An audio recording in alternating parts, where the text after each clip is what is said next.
Motorola has a new mid-range foldable phone, the Moto Razr 60, aka the Moto Razr 2025 in the USA.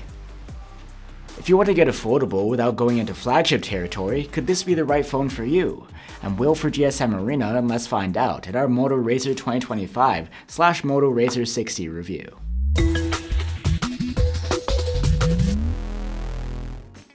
Flip phones like this Moto Razr look and feel like a regular smartphone, but they're able to fold over into an even more compact and pocketable shape. The Moto Razr 2025 is also the lowest tier model in this year's Razr series. The Razr 2025 brings a few changes compared to last year's model, like a larger battery, a different chipset, and improved ingress protection. While unfolded, the back of the phone is split between the regular finish on the bottom half and the glass secondary screen on the top. In this colorway, the backing is plastic and is smooth and marble-like, and the phone has an aluminum frame. The hinge mechanisms of these foldable phones have improved a lot over the years, and what you get here is quite refined. The hinge is made from stainless steel and can stay open at different angles, which can be useful when propping up the phone. It also folds quite flat, with hardly any gap between the two halves. Like I mentioned, the ingress protection has improved. It's now IP48, which means it has some dust resistance this time around, in addition to the water protection we had last year. The Razr 60 has two displays. The main one is the 6.9-inch foldable LTPO OLED, with a 1080p resolution and a 120Hz refresh rate. Then there's a second screen, which allows you to use the phone while it's folded. This one is a 3.6-inch LTPO OLED. It has about the same resolution as the main screen, despite the different size and shape, and it has a 90Hz refresh rate and Gorilla Glass Victus protection.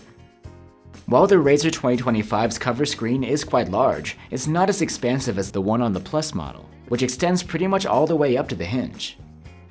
The outer screen of the vanilla Razr is pretty bright.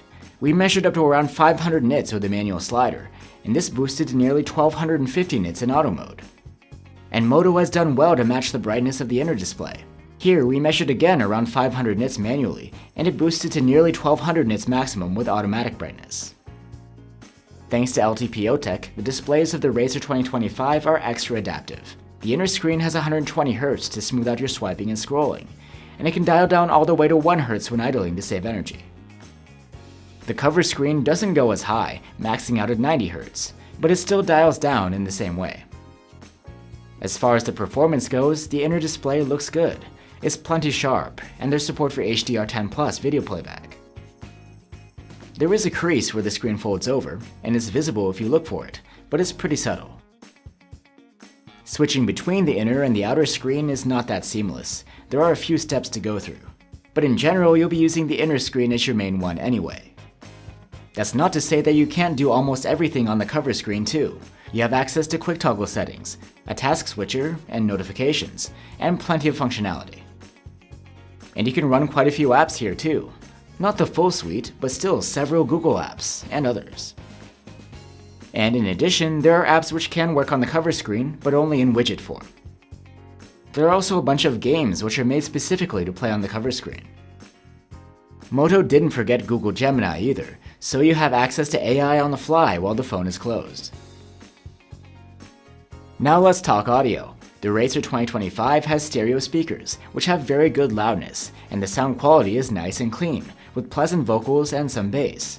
You can listen for yourself with our comparison tool linked below. The Moto Razr 2025 comes with 256 or 512 gigs of storage on board, and that's not expandable through microSD. And you can wake up and unlock the phone using the side-mounted fingerprint reader built into the power button. It's snappy and reliable. Just as on other recent Moto phones, the Razr 2025 runs the newest version of Motorola's Hello UI on top of Android 15. Hello UI packs its own custom features on top of stock Android, and they can be found organized into the Moto app. If you'd like to find out more about Moto's UI and its suite of AI features, you can check out our dedicated video. And the Moto Razr 2025 will get 3 major OS updates and 4 years of security patches from Motorola. Powering the Moto Razr 2025 is a mid-range chipset, a MediaTek Dimensity 7400. It's nearly the same as the Dimensity 7300X found within last year's model, but with some slightly higher clock speeds. In benchmarks, the Razr 2025 does a solid job, but it's not particularly powerful, especially compared to other foldables like the Galaxy Z Flip or higher tier Razrs, which are using flagship grade silicon. We also observed thermal throttling during our prolonged stress tests that's along the lines of phones with a high-powered chipset.